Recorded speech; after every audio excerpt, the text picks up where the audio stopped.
नमस्कार बच्चों, मैं Kanhaiya Yadav CBS classes for geography में आपका स्वागत करता हूं। आज की वीडियो के अंतर्गत हम लोग कक्षा 12 के भूगोल विषय के दूसरे लेसन के अंतर्गत जनसंख्या वृद्धि से उत्पन्न समस्याओं का निराकरण तथा जनसंख्या परिवर्तन के घटक के बारे में पढ़ेंगे। ये वीडियो विश्व जनसंख्या वितरण घनत्व और वृद्धि का 5वां भाग है। आइए शुरू करते हैं। सर्वप्रथम जनसंख्या वृद्धि से उत्पन्न समस्याओं का निराकरण। जैसा कि भाग 4 में या पिछली वीडियो में हम लोग जनसंख्या वृद्धि से उत्पन्न समस्याओं के बारे में अध्ययन किए थे या ये जाने थे कि जनसंख्या वृद्धि से कौन कौन सी समस्याएं उत्पन्न होती हैं या कौन कौन सी समस्याएं आ सकती हैं। अब हम उन समस्याओं से या जनसंख्या वृद्धि से उत्पन्न होने वाली समस्याओं से कैसे निपटा जाए, कैसे उसका निराकरण किया जाए, इसके बारे में अध्ययन करेंगे। तो जनसंख्या वृद्धि से उत्पन्न होने वाली समस्याओं के निराकरण के लिए निम्नलिखित उपाय हो सकते हैं। सबसे पहला नंबर, जनसंख्या वृद्धि पर नियंत्रण। जनसंख्या वृद्धि पर नियंत्रण।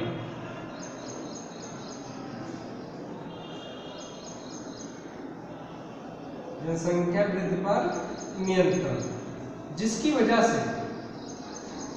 वजह से हमारे सामने समस्याएं उत्पन्न हो रही हैं, उस वजह को दूर किया जाए। सबसे पहले उस पर नियंत्रण पाया जाए, बढ़ती हुई जनसंख्या को रोका जाए।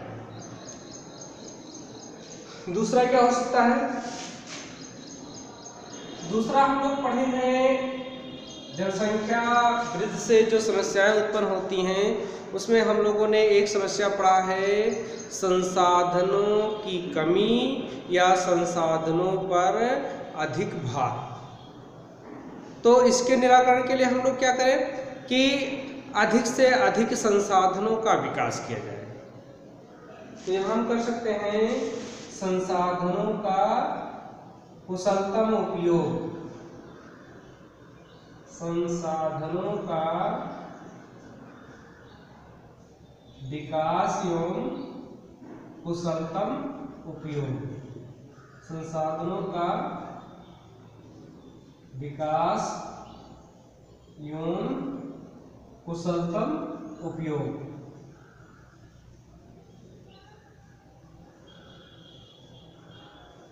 जैसा कि समस्याओं के अंतर्गत हम लोग पढ़ रखे हैं कि जनसंख्या वृद्धि से संसाधनों की कमी होती है, संसाधनों पर दबाव बढ़ता है। तो उससे कैसे निपटा जाए? बाई चांस जनसंख्या की वृद्धि पर एकाएक हम नियंत्रण स्थापित नहीं कर सकते। जनसंख्या वृद्धि को एकाएक हम रोक नहीं सकते हैं, या जो बढ़ी हुई जनसंख्या है उसमें हम एकाएक कमी नहीं ला सकते हैं। तो फिर क्या करें? देखिए, संसाधनों का विकास किया जाए, जहाँ भी संभावनाएं बन सके संसाधन बनाए जाए, संसाधनों की खोज की जाए और जो भी संसाधन हैं उनका अच्छे से अच्छा उपयोग किया जाए। अच्छे से अच्छा उपयोग किया जाए ताकि कम से कम संसाधनों से अधिक लोगों की आवश्यकताओं की पूर्ति हो सके। अगला क्या उपाय हो सकता है? शिक्षा का प्रचार प्रसार किया जाए।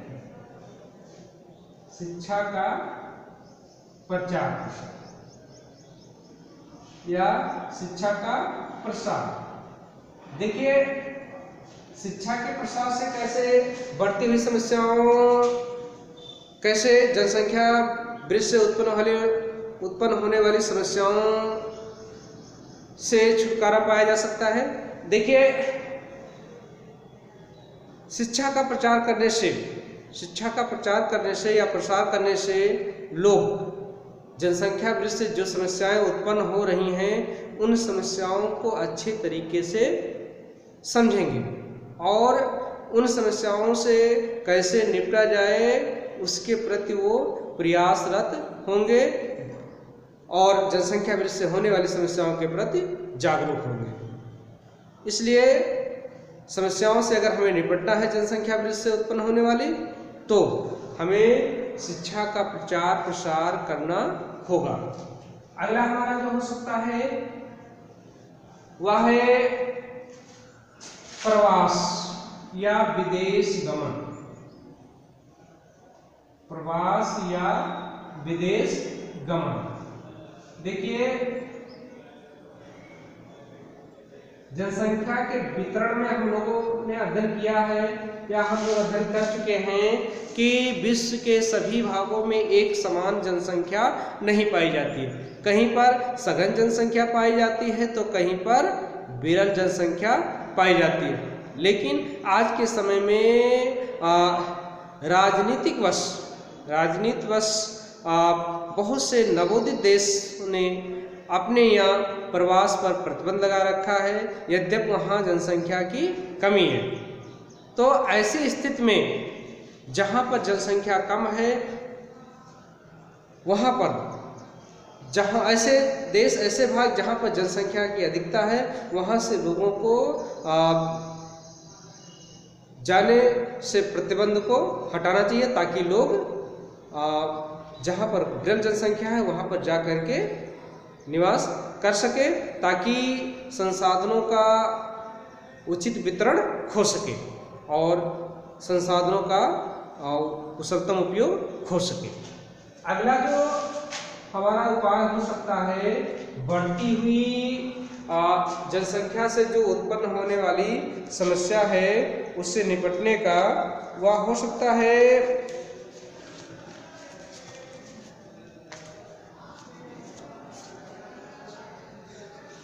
औद्योगिकरण। क्या हो सकता है? औद्योगिकरण। देखिए, औद्योगिकरण से अधिक रोजगार के अवसर उपलब्ध होंगे, जिससे लोगों को रोजगार मिलेंगे। रोजगार मिलने से लोगों की आवश्यकताओं की पूर्ति हो सकेगी। और क्या हो सकता है? संचार एवं परिवहन के साधनों का विकास किया जाए। संचार एवं परिवहन के साधनों का विकास।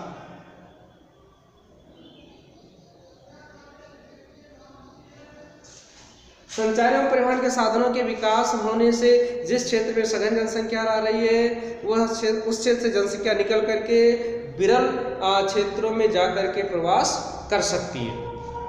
तो ये कुछ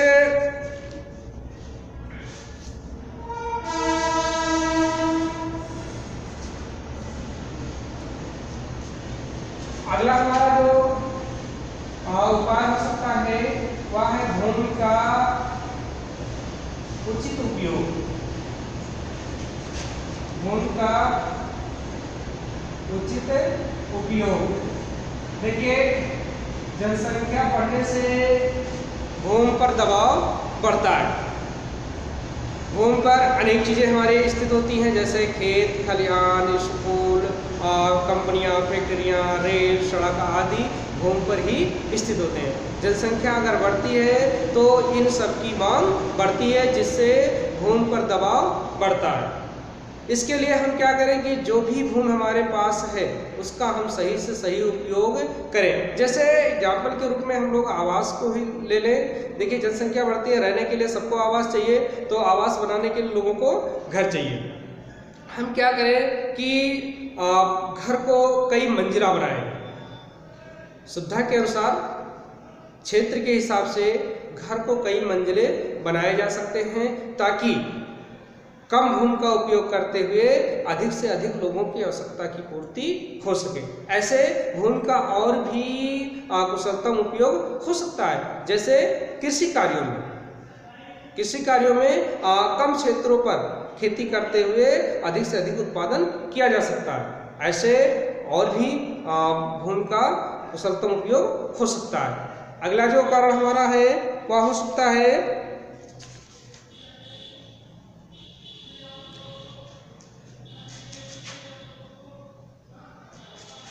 एक उपाय और हो सकता है जो कि इस समय थोड़ा अतिशयोक्त लगेगा, लेकिन आने वाले समय में ये पास में हो सकेगा, संभव हो सकेगा। हम प्रयास करें कि अन्यत्र ग्रहों की खोज की जाए। जो बढ़ती हुई जनसंख्या है